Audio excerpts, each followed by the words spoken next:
Oke, sekarang lanjut ya. Sekarang lanjut ke pembahasan selanjutnya. Tadi kita sudah bahas untuk kenaikan titik didih ya. Sekarang kita lanjut ke penurunan titik beku larutan. Nah, untuk penurunan titik beku larutan ya, ini biasa disebut sebagai delta TF ya. Delta TF. Nah, di mana untuk penurunan titik beku ini diilustrasikan sebagai berikut ya. Ilustrasi penurunan titik beku larutan. Di sini sudah saya buat gambarnya ya. Di mana pada gambar yang paling kiri di sini ya, gambar paling kiri di sini. Ini diilustrasikan ya fase cair ya, fase cair. Fase cair zat B murni berada dalam keadaan kesetimbangan. Nah, jadi fase cair zat B murni ini sedang berada dalam kesetimbangan. Dalam keadaan kesetimbangan dengan fase padatnya ya. Jadi dia mengalami keadaan kesetimbangan dengan fase padatnya. Artinya ya, laju pembentukan fase padat ya, ini sama dengan laju pembentukan fase cairnya di sini ya. Jadi dia sama. Nah, dapat dilihat pada tanda panahnya ini ya. Dia sama, ukurannya sama. Laju pembentukan fase padatnya ini ya, ini fase, saya warna merah aja ya. Ini fase padatnya, ini fase padat ya. Laju pembentukan fase padatnya ini sama dengan laju pembentukan fase cair. Nah, ini fase cairnya. Ya, seperti itu. Nah, ini kesetimbangan pada titik beku pelarut ya, pada titik bekunya. Nah, di mana ya, jika ke dalam kesetimbangan tersebut ditambahkan zat terlarut A ya, zat terlarut A. Nah, ini pada gambar yang kedua ya. Jika ditambahkan zat terlarut A, tidak setiap molekul B ya, tidak setiap molekul B. Ini tadi yang hitam ini ya, dia molekul B ya.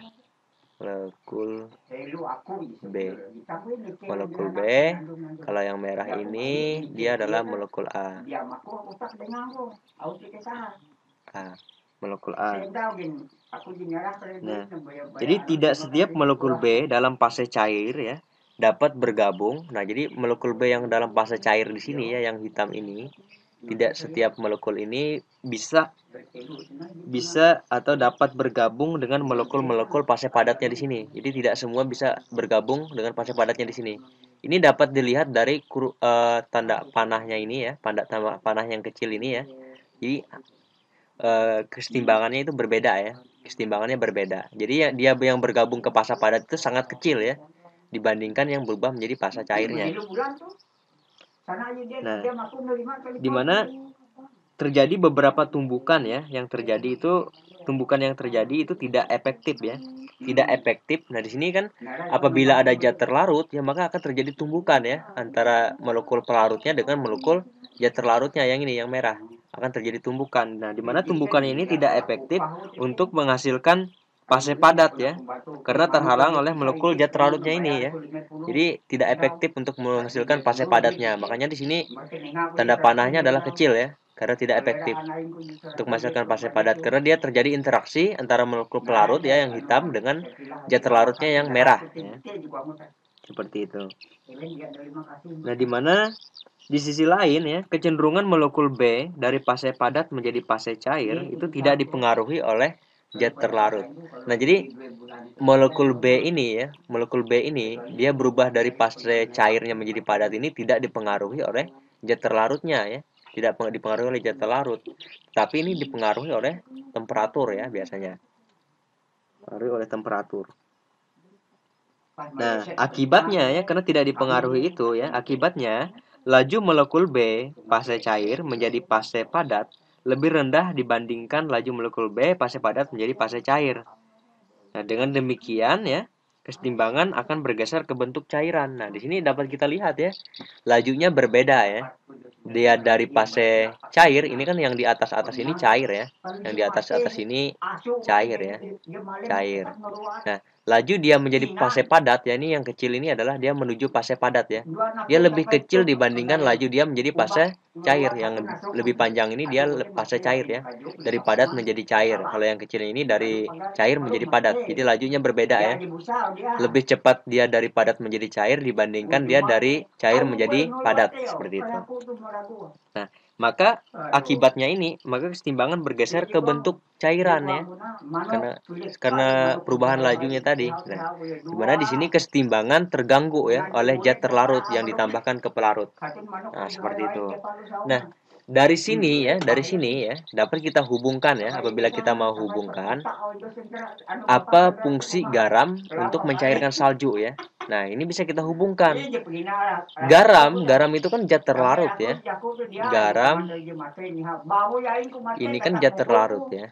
Zat terlarut. Garam itu merupakan zat terlarut ya. Ketika garam ya dimasukkan ke dalam salju ya, maka kesetimbangan zat di dalam salju itu akan terganggu ya karena adanya zat terlarut tadi ya. Maka proses pembentukan dia menjadi salju atau pembekuannya itu akan terganggu ya. Laju pembekuannya lebih kecil dibandingkan laju pembentukannya menjadi cairan ya. Pembentukan dia menjadi cairan akan lebih besar karena adanya zat terlarut tadi. Sehingga salju akan mencair ya. Mencair jika ditambahkan garam ya, zat terlarut tadi. Nah, zat terlarut ini akan menghambat suatu molekul pelarutnya menjadi menuju fase padat ya. Jadi dihambatnya menjadi fase padat atau terhambat untuk membeku jika ditambahkan garam dalam salju sehingga saljunya bisa mencair. Sampai di sini paham ya? Oke. Sekarang kita lanjut ya. Untuk yang gambar terakhir ya di sini. Nah, di mana di sini kesetimbangan dipulihkan pada temperatur yang lebih rendah ya. Nah, untuk mengatasi perbedaan laju ini tadi ya, laju kesetimbangannya tadi, maka temperaturnya harus lebih rendah ya. Jadi temperaturnya harus lebih rendah atau harus diturunkan temperaturnya agar laju pembentukan dia menjadi fase cair itu sama dengan laju pembentukan dia menjadi fase padat ya. Dengan adanya zat terlarut. Jadi temperaturnya harus semakin rendah ya. Seperti itu. Nah, untuk mempertahankan kesetimbangan antara fase padat dan fase cair ya, temperatur harus diturunkan seperti itu tadi ya. Nah, penurunan temperatur akan mengurangi jumlah molekul zat B ya. Jadi molekul zat B yang warna hitam ini akan berkurang ya jika temperaturnya diturunkan. Ya. Di mana dia berkurang ya. Dia berkurang ini menjadi fase cair ya. Dan meningkatkan jumlah molekul zat B fase cair ya. Nah, di mana fase padatnya berkurang ya. Fase padatnya berkurang, yang fase padatnya ini berkurang dan fase cairnya ini meningkat ya ketika temperaturnya lebih rendah. Jumlah molekul B menjadi fase cair ya. Mengurangi jumlah molekul B menjadi fase cair ya. Jadi yang menjadi fase cair ini berkurang jumlahnya ya. Dan meningkatkan jumlah molekul zat fase cair. Oh iya ini. Jadi fase cair ya. Di sini zat B fase cair ke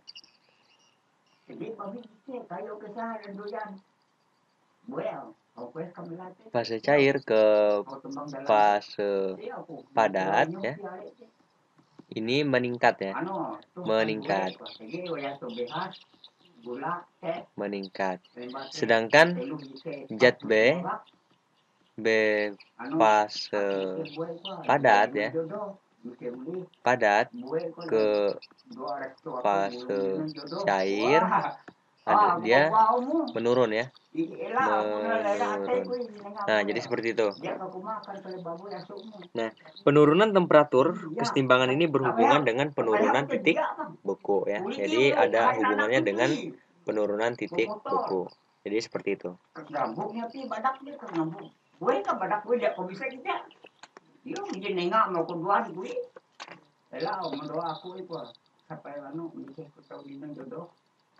Anak kawin lagu ya dia tuh jadi ya kan niat ase itu rumah tuh jadi bagang kelebihan gula ya wadah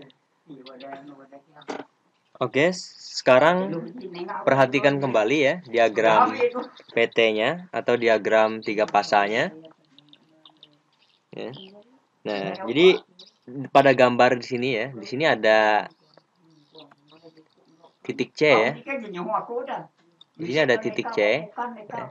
Titik C, di mana titik C ini adalah titik beku ya. Titik beku pelarut murni. Nah, ini ya, titik beku pelarut murni. Nah, di mana titik beku pelarut murni apabila kita menggunakan air ya, biasanya dia adalah 0 derajat Celcius ya. Titik beku pelarut murninya. Nah, pada temperatur TF derajat ya, pada temperatur TF derajat ini 0 derajat Celcius ya. Tekanan uap larutan lebih rendah daripada tekanan pelarutnya ya. Jadi tekanan uap larutan lebih rendah daripada tekanan uap pelarutnya. Di sini ya. Tekanan uap larutannya di sini ya. Lebih rendah dibandingkan tekanan uap pelarutnya. Ya, di sini tekanan uap larut. Jadi lebih rendah ya kalau kita bandingkan. Nah, ini. Sehingga pada temperatur tersebut pelarut dan larutan tidak berada dalam kesetimbangan ya. Jadi pada temperatur 0 derajat Celcius antara pelarut ya, pelarutnya ini tadi, pelarut dengan larutannya ini tidak berada dalam keadaan kesetimbangan ya, karena ini berbeda ya tekanan uapnya. Tidak berada dalam keadaan kesetimbangan. Nah, akibatnya pada temperatur tersebut larutan belum membeku. Nah, jadi pada 0 derajat Celcius ya, larutan ini belum membeku ya, larutan. Kalau pelarut murni dia sudah membeku ya. Kalau pelarut murni dia kan tekanannya 760 sudah. Jadi dia sudah membeku pada 0 derajat Celcius untuk pelarut murni. Tetapi berbeda untuk larutan.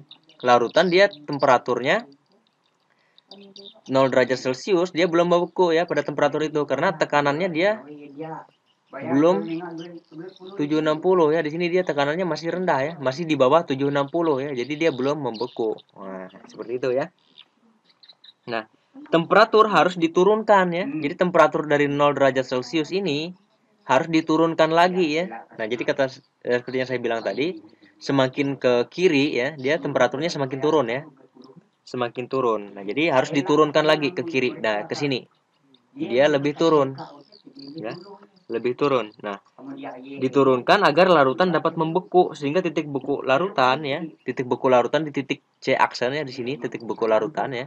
Jadi larutan membeku pada di sini ya, titik di sini pada temperatur TF ya dan 760 pada tekanan uap 760 mmHg ya. Nah, seperti itu.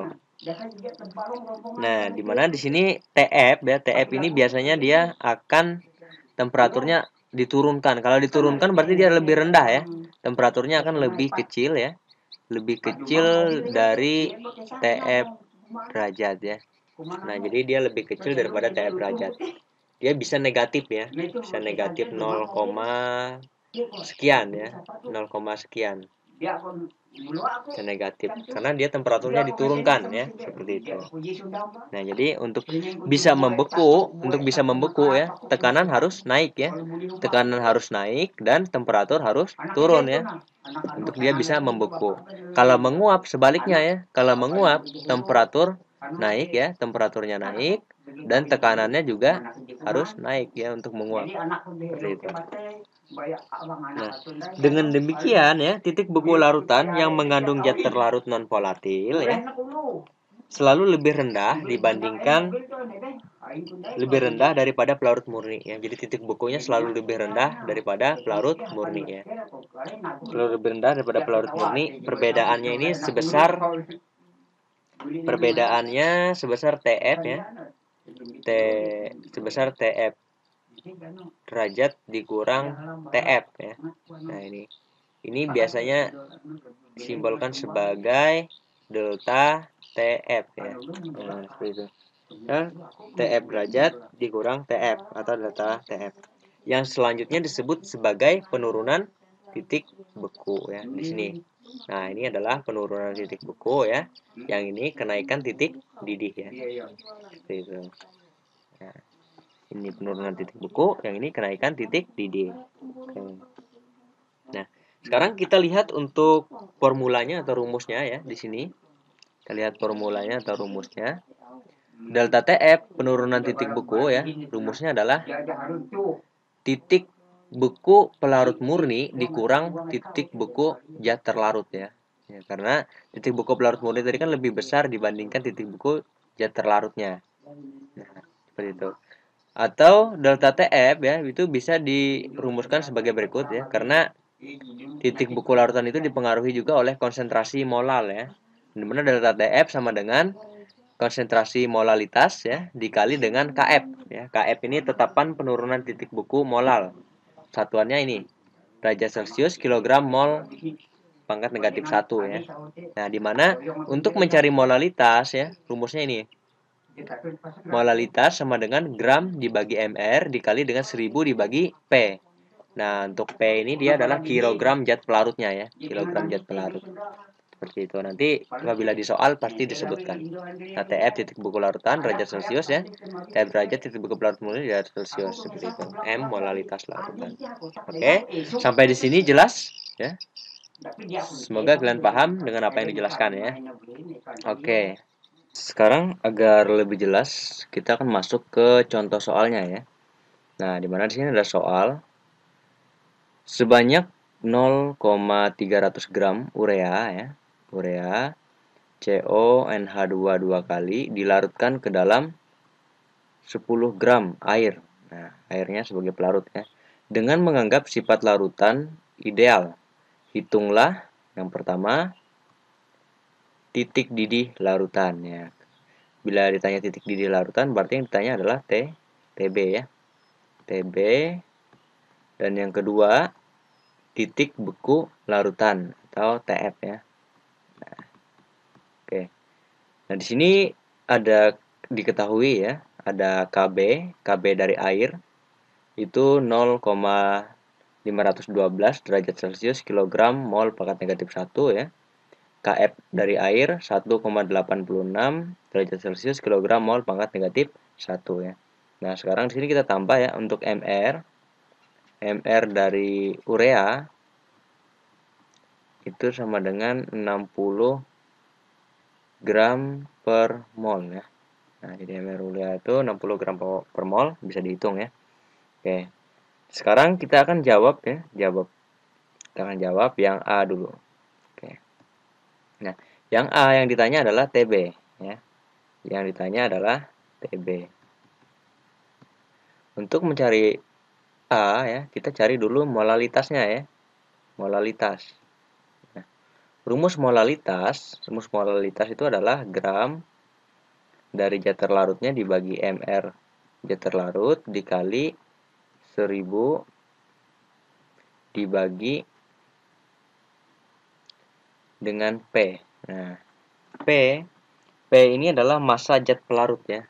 P ini massa zat pelarut dalam gram. Oke. Sekarang tinggal kita masukkan ya. Gramnya berapa? Gram urea adalah 0,300 gram ya.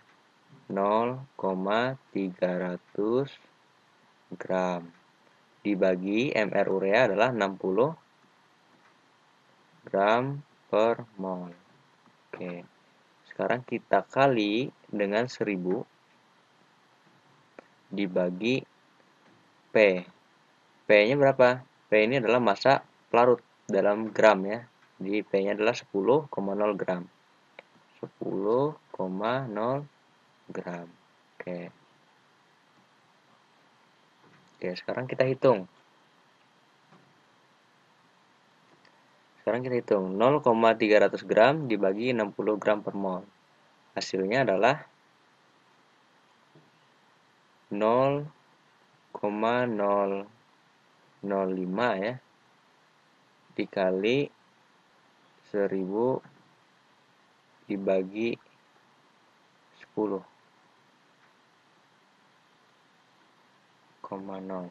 Oke.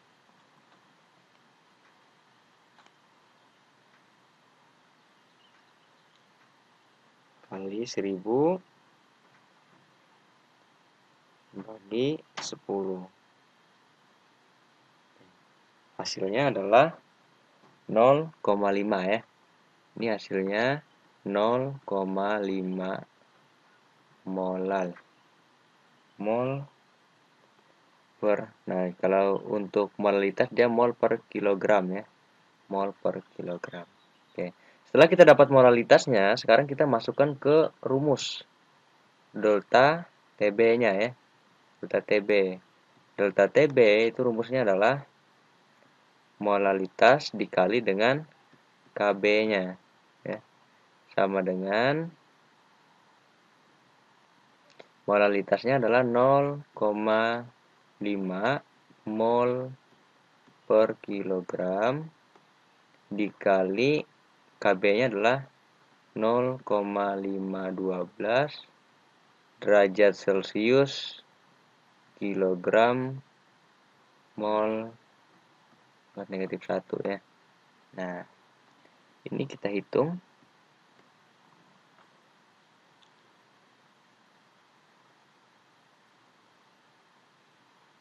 Kita hitung ya, hasilnya adalah 0,256 ya kalau dikali. Nah, sekarang ini mol. Mol ini kan perkalian ya di sini. Sedangkan di sini adalah negatif 1, berarti dia pembagian. Nah, ini bisa kita coret. Coret molnya. Terus kilogram. Nah, kilogram ini kan di bawahnya pembagian. Sedangkan ini adalah di atas ya. Ini bisa dicoret. Karena kilogram per kilogram habis ya. Sisanya adalah derajat Celcius. Berarti satuannya adalah derajat Celcius. Jadi delta TB sama dengan 0,256 derajat Celcius. Sedangkan yang dicari adalah TB ya. Sekarang kita masukkan rumus ini. Delta TB sama dengan TB dikurang TB derajat ya. Delta TB sebenarnya TB dikurang TB derajat. Nah, ini tinggal kita bolak-balik aja rumusnya. Artinya yang kita cari kan ini TB ya. TB itu sama dengan delta TB ya. Ini pindah ruas ya, jadi positif. TB ditambah TB derajatnya. Nah, tinggal kita masukkan delta TB-nya berapa? Delta TB-nya adalah 0,256 derajat Celcius ditambah TB derajatnya adalah titik didih pelarut murni air ya. Titik didih pelarut murni air itu kita ketahui adalah 100 derajat Celcius ya. Jadi 100 derajat Celcius. Nah, maka kita dapat ya TB-nya adalah 100,256 derajat Celcius. Oke. Nah, dapat ya. Jadi titik didih larutannya adalah 100,256 derajat Celcius.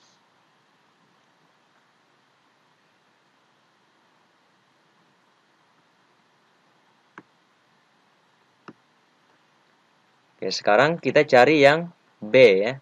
Kita cari yang B. Nah, yang B yang ditanya adalah TF-nya. Ya.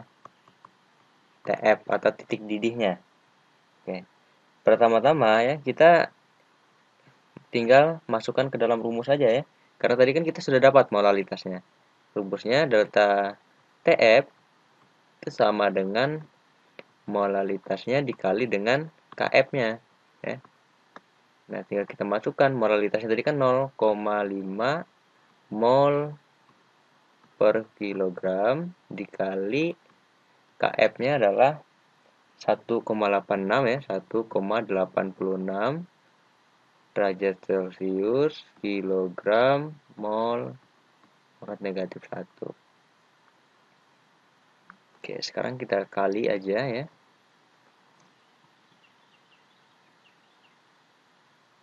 Kita kali 0,5 itu kita kali dengan 1,86. Nah, apabila kita hitung hasilnya adalah 0,93 ya. 0,93. Nah, di sini kan molnya ini kan dia positif ya, di sini negatif, bisa dicoret ya. Ini negatif ya, di sini positif, bisa dicoret. Sisanya adalah derajat Celcius. Oke. Jadi delta TF-nya adalah 0,93 derajat Celcius. Yang mau kita cari adalah TF ya. kita tinggal masukkan rumus delta TF itu sama dengan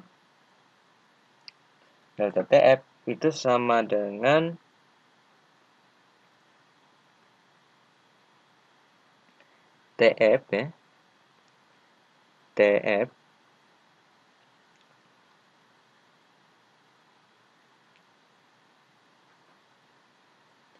TF delta TF sama dengan TF derajat ya, TF derajat dikurang TF. Nah, itu ya rumusnya. Ini tinggal kita pindah ruas saja ya. Jadi yang mau kita cari adalah TF ya. TF. Yang mau kita cari adalah TF. Maka TF ya, ini kan dia negatif ya. Maka TF itu adalah TF pindah ruas ya, sama dengan delta TF-nya ya, delta TF-nya. TF ini kita kurang dengan TF. Bukan ya, bukan. Ini kan dia pindah ruas ya. Kalau pindah ruas berarti TF-nya ya, TF-nya ini TF derajatnya kita kurang dengan ini. Ini kan positif ya. Ini positif, kalau pindah ke sebelah jadi negatif. Kalau yang ini aslinya negatif, pindah ke sebelah sini jadi positif ya. Nah, maka ini kalau pindah ke sebelah jadi negatif. Negatif delta TF. Nah, seperti itu ya pindah ruasnya. Maka TF ya, TF derajatnya itu untuk air yaitu 0 derajatnya. 0 derajat Celcius dikurang delta TF tadi berapa? 0,93 derajat Celcius. Maka TF-nya itu hasilnya adalah kalau kita hitung negatif 0,93 derajat Celcius ya. Nah, jadi didapat titik beku larutan ureanya adalah sebesar negatif 0,93 derajat Celcius. Jadi itu untuk contoh soalnya ya. Sampai di sini paham? Paham ya? Oke. Cukup dulu untuk pertemuan kali ini ya.